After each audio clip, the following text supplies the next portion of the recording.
An all-you-can-eat buffet is a terrible idea, but no worse than white underwear.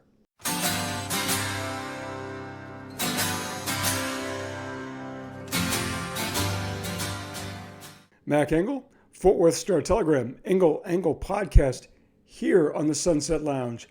It is summertime, it is July, and that normally means summer vacation, a time when we all put away work for a while from what the internet is calling macro retirements.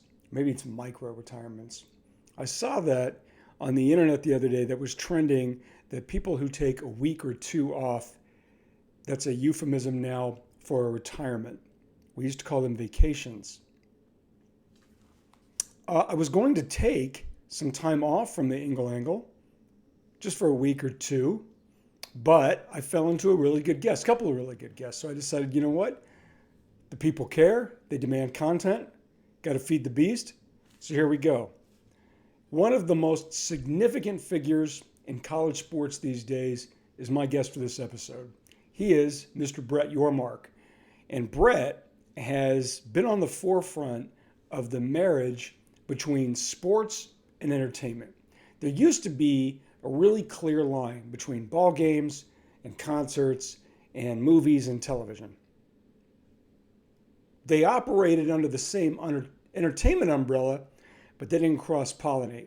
Now, however, here in 2025, where everybody is in a death struggle for your attention span, sports and entertainment are married. For better or for worse, they're here forever. And Brett Yormark, who is a sports executive, a professional sports executive for a long time, has been at the forefront of that merger.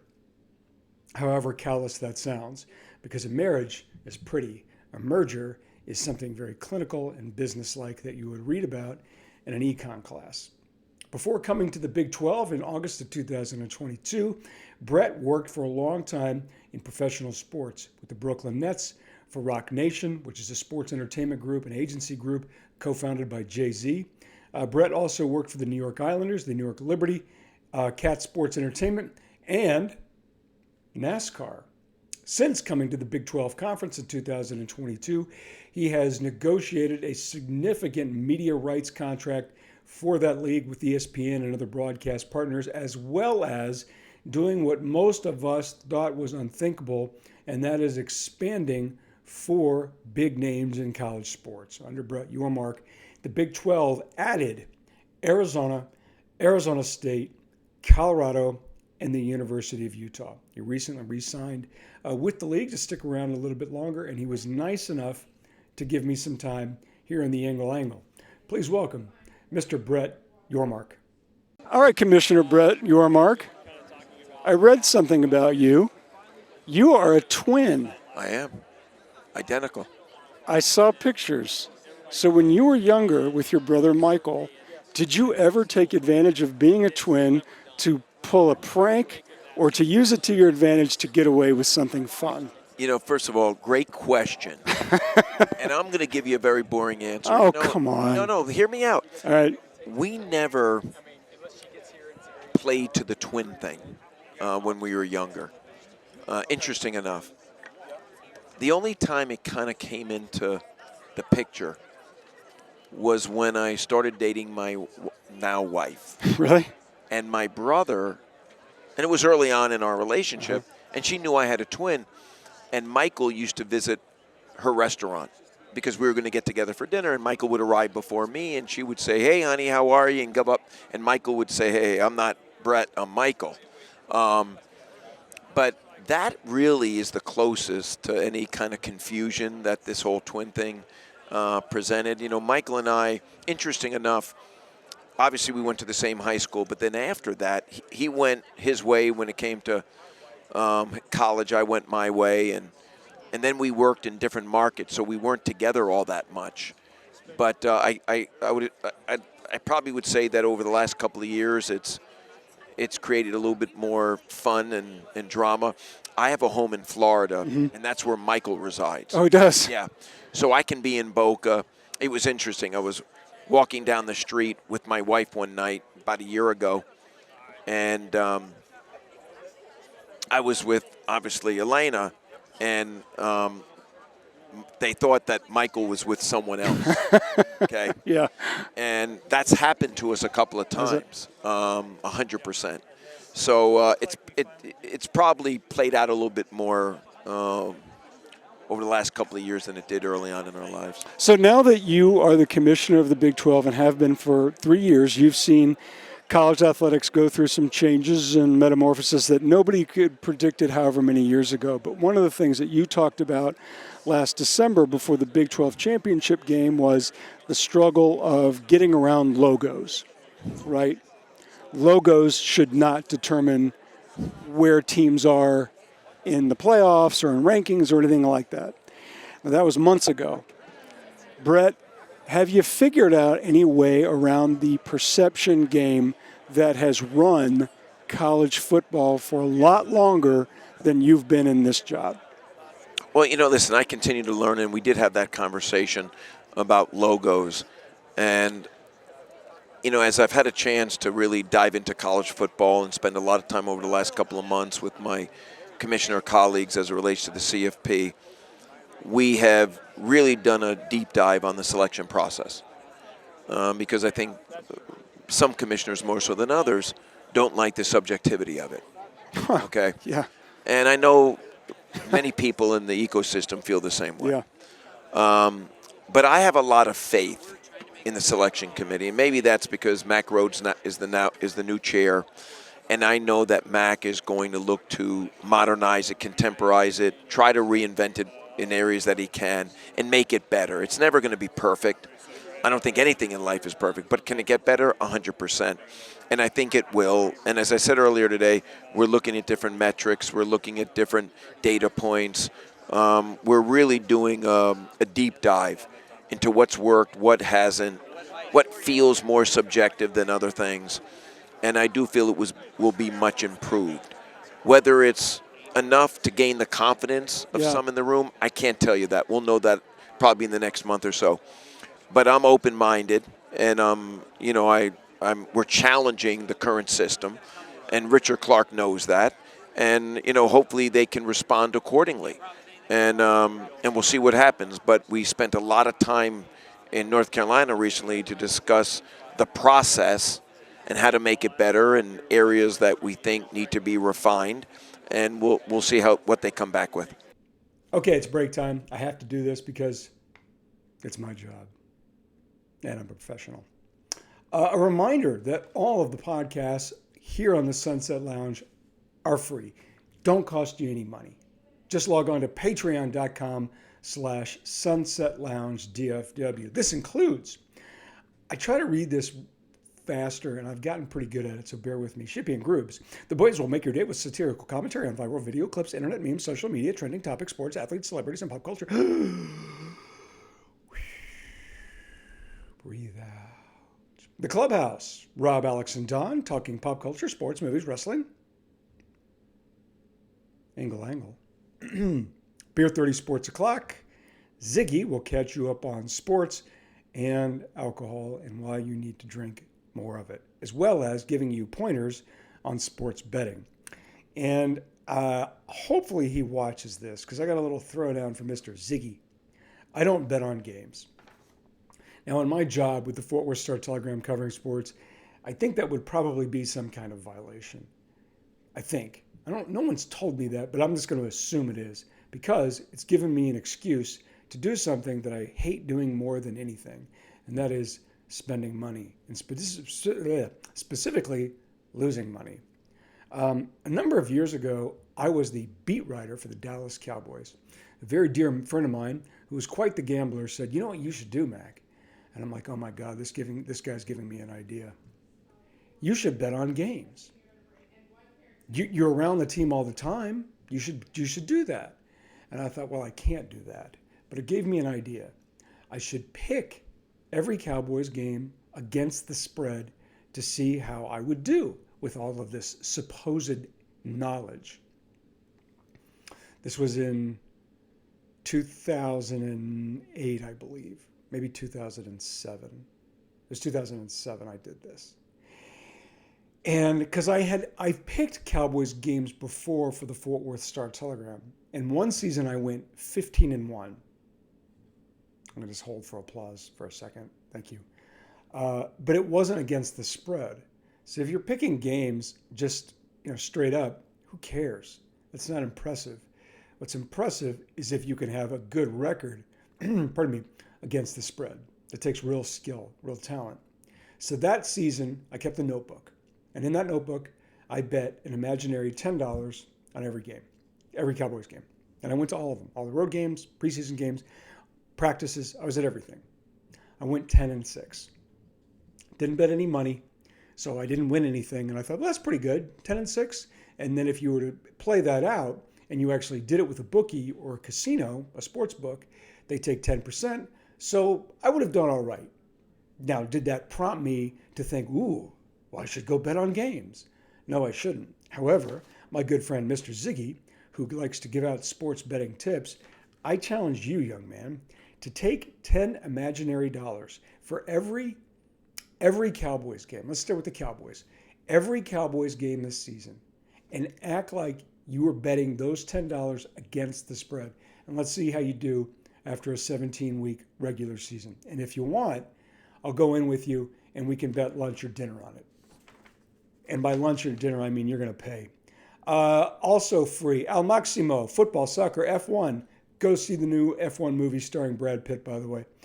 Spanish-speaking show featuring Victor Villalba, Spanish voice of the Dallas Cowboys, Vaqueros, and Mavericks, Cooper Flag, baby. Carlos Nava, he of ESPN Deportes, NFL, MLB, NBA, boxeo, and soccer. Remember, the Sunset Lounge is free. Click the free member button at the top of the membership page to enjoy all of our regular shows for free. That, of course, includes Mr.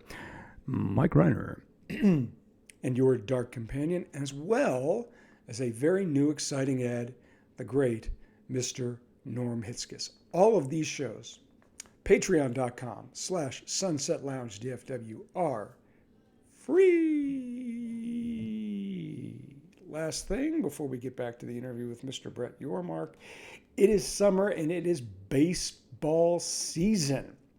And that means your dark companion, all of our friends at the Sunset Lounge, will be at the Frisco Rough Riders. Why can't I say that? Frisco Rough Riders Thirsty Thursday games all season long. It's not that hard. And with our special code, you can come along too. With a ticket that's preloaded for $6. That's good towards your first Thursday drink or the concessions. We are not going to push a drink on you if that's not your thing. Go to ridersbaseball.com/specials. That's ridersbaseball.com/specials and use the following code. Let's Ride 25. That's LETSRIDE 25 to access the offer. Join us for a drink in the Bull Moose Saloon as the game begins. Then you might see us at the bottom of the lazy river. Actually, I need to go out there and do some laps as I prepared my assault to make the 2028 Summer Olympics for a country that does not have a pool. You might see us in the stands, maybe just wandering about the crowd, panhandling for money. That's every Thursday home game. Thirsty Thursdays, quench your thirst on Thirsty Thursdays with your dark companion in the Sunset Lounge. Now, back to the interview with Mr. Brett Yormark. The perception is, amongst people like me and others, that Brett, college sports is basically run now by more than ever the Big Ten and the SEC. Is that fair or not? I don't think it's fair to say that. So it's inaccurate? I think it's inaccurate. We've been very collegial, transparent when the four commissioners come together.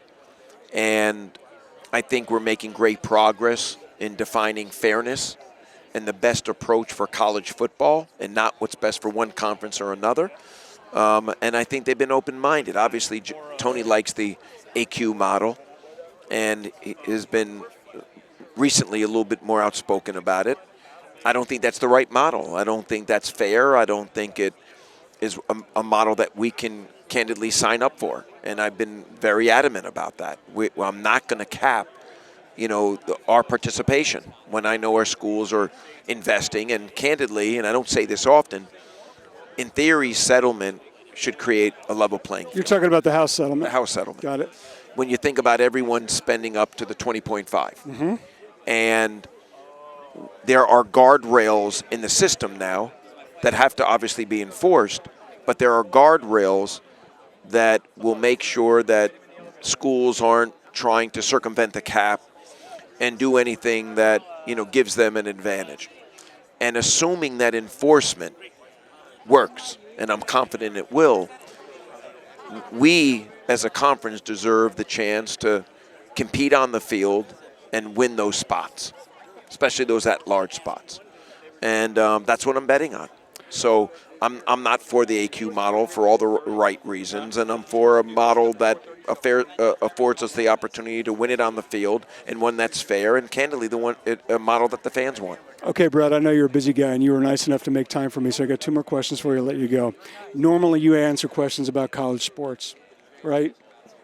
So you've done very, very well in a very difficult field, Brett. When you look back when you were younger and starting out, what's the best advice, looking back, you ever received that you've applied to your own life that fit? Listen, early on in life, my mom always said, dream big.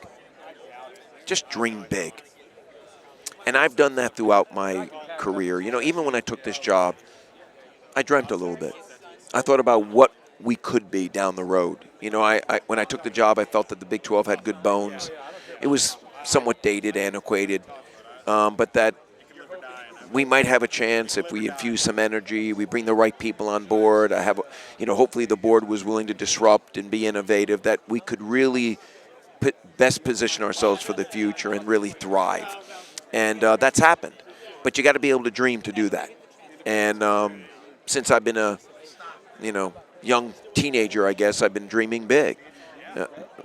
No one ever thought I could be the CEO of a professional NBA team. I did it. No one ever thought that I could partner with Jay-Z. I did it.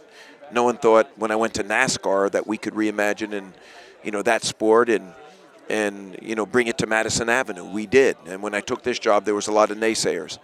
But I've constantly dreamt in a way that I think I should. And, my mom infused that in me, and she did that with my brother too. And thankfully, it's all worked out. And I think the common denominator in every spot, in every place I've been, is hard work and believing in myself. So if you talk to a young person today, don't tell them that advice, something else that you believe in that isn't your mom's advice about dreaming big. And a 20-year-old comes to you, Brett, and says, Mr. Commissioner, I really want to get into professional sports, professional entertainment. Because that's what it is that we're dealing. We're talking about professional entertainment. What do you tell them? Well, I tell, and I speak to interns all the time today, and I say, chase your passion. Do you? Because have you heard, Brett? There's this guy out there who says, anybody who says chase their passion has already made their money. No, absolutely not. My belief in life is you chase your passion. You chase what you love and what you believe in, and if you work hard enough, you'll reap the rewards that come with it. And I tell that to my 2 kids right now. I have a 21-year-old that's working at private equity this summer. And, it's interesting. As an intern, and I was an intern once. Really? I was an intern my junior year at Indiana, and I worked on Wall Street. And it was a wonderful experience.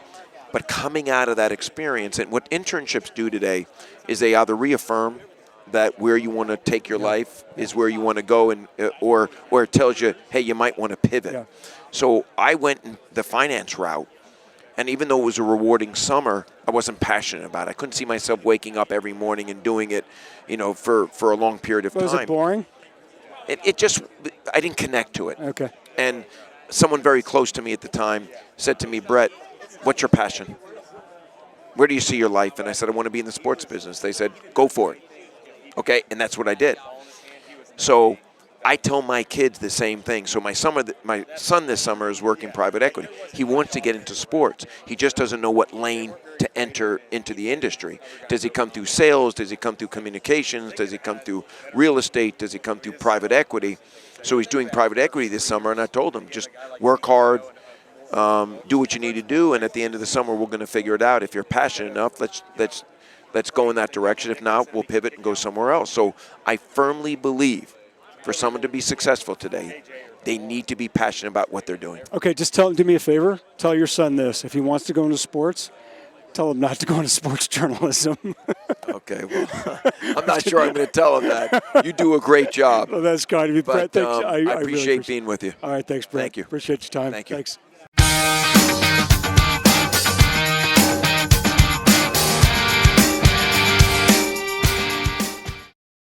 This is a Stolen Water Media production.